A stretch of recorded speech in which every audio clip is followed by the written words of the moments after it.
नमस्कार बच्चों, आज की इस ऑनलाइन क्लास में हम पढ़ेंगे रहीम। हम रहीम कई दिनों से पढ़ रहे हैं, लेकिन आज हम रहीम को कंप्लीट कर लेंगे। ठीक है, इसके 4 दोहे मैंने यहाँ पर लिख दिए डॉट डॉट करके। अब मैं आपको बोल के बताती हूँ। मांगे घटत रहीम पद, कितो करो बड़ी काम, 3 पैग वसुधा करो, तऊ बाबने नाम।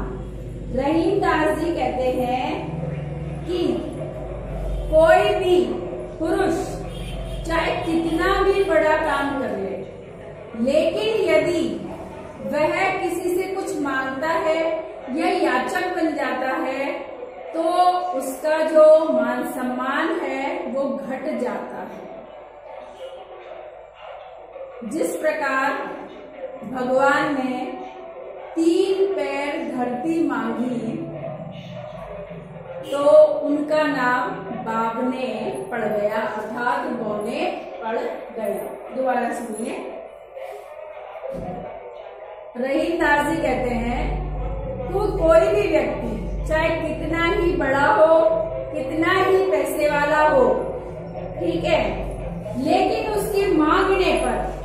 उसके कुछ मांगने पर या याचक बनने पर उसका बड़प्पन गिर जाता है। जिस प्रकार भगवान श्री हरि ने राजा बलि से जब 3 पैर धरती मांगी, तो उनका नाम बाबना अर्थात बौना पड़ गया। दूसरा है मान सहित विष खाए के, शंभु भय जगदीश, बिना मान अमृत पिए, राहु कटायो शीश। रहीम दास जी कहते हैं कि देवता भगवान शिव का मान सम्मान करते थे, उसलिए उन्होंने समुद्र मंथन के समय जो विष निकला था उसको पी लिया।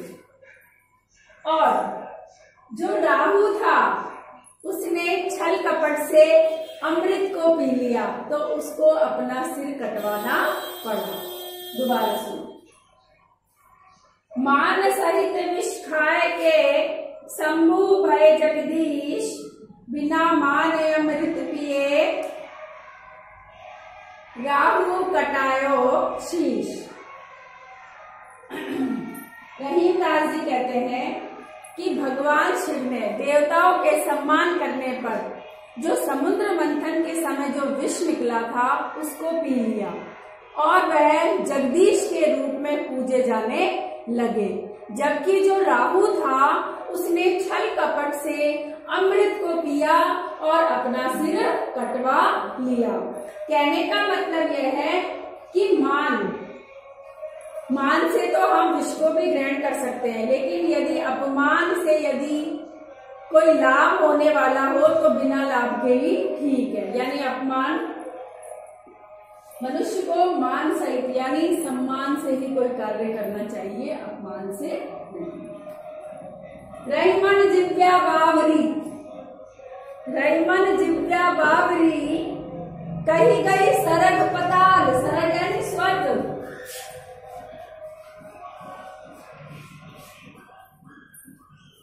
रहीमन जिव्या बावरी, कही गई सरग पताल, आपू तो कहीं भीतर रही, जूती खाद कपाल। रहीम दास जी कहते हैं कि जो जीव है ना, जीव वो बहुत बावड़ी है, पगली है, कुछ भी कह जाती है, उचित अनुचित में भेद नहीं करती है और अनुचित बातें कह जाती है। खुद तो कह का करके मुंह के अंदर चली जाती है, और बेचारा जो सिर है वो जूतियां खाता है। ठीक है, दोबारा सुनो। रहीमन जिव्या बावरी, कही गई सरग पताल, आपू तो कहीं भीतर रही, जूती खाए कपाल।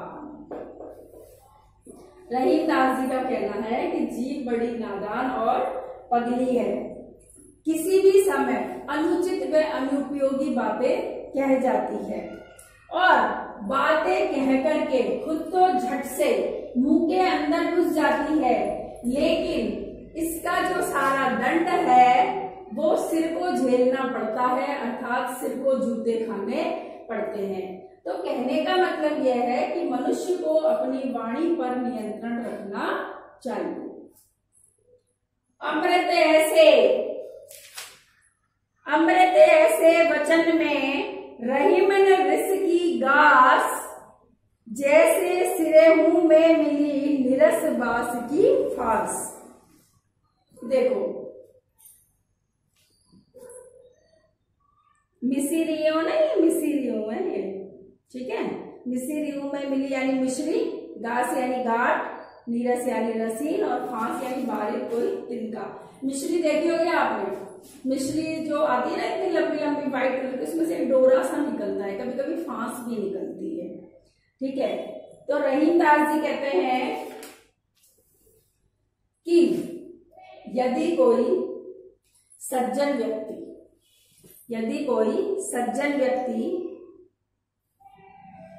कभी कठोर बात भी कह दे, अर्थात जो संतों की जो वाणी होती है, सज्जनों की जो वाणी होती है, उसमें कभी कठोर वाणी भी हो जाए, कठोर वाणी भी आ जाए तो वह भी अच्छी लगती है। जिस प्रकार जो मिश्री है, मिश्री को खाते समय उसमें जो बारीक फांस आती है वह भी मीठी ही लगती है। दोबारा सुनिए, अमृत ऐसे वचन में रहीमन रिस की गास, जैसे सिरे ही में मिली निरस बास की फांस।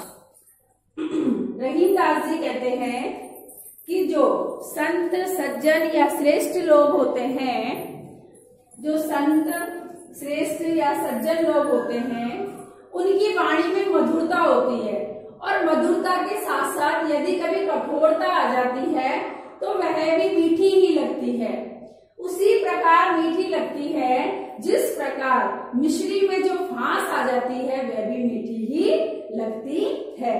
कहने का मतलब यह है कि सज्जन लोग जब अच्छी वाणी बोलते हैं, मीठी वाणी लगती है उनकी, तो यदि उनमें कोई कड़वाई हो या कठोराई हो तो वह भी हमें अच्छी ही लगती है। इसमें देखो क्या बताया है कि मांगने पर क्या घटता है, बड़प्पन घटता है। इसमें मान से ही रहना चाहिए, अपमान से यदि कोई लाभ होता है तो उस लाभ को छोड़ देना चाहिए। जैसे राहु ने अपना सिर कटा लिया। रहीमन जिव्या बावरी, अर्थात मनुष्य को अपनी वाणी पर नियंत्रण रखना चाहिए। अमृत ऐसे यानी जो सज्जन लोग होते हैं उनकी वाणी मधुर लगती है, चाहे उसमें कठोरता ही क्यों ना हो। ये मैंने आपको बता दिए हैं इनके अर्थ। अब आपको इनकी व्याख्या करनी है, आप डायरी नोट कर लीजिए। पार्ट 3, जो बोर्ड पर दोहे समझाए गए हैं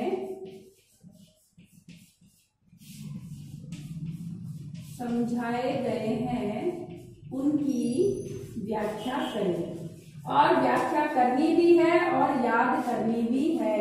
मैं यहाँ व्याख्या करे लिख रही हूँ तो इसका मतलब ये नहीं है कि आपने याद ना करें, याद करने के लिए तो कानून है, ठीक है। पार्ट 3, जो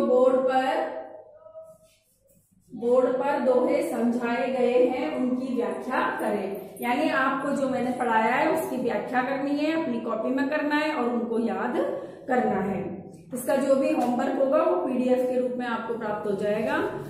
यदि कहीं कोई दिक्कत है तो कमेंट बॉक्स में लिखना, नहीं तो डायरेक्ट कॉल भी करना। आज की क्लास में बस इतना ही, अगली क्लास में हम फिर मिलेंगे।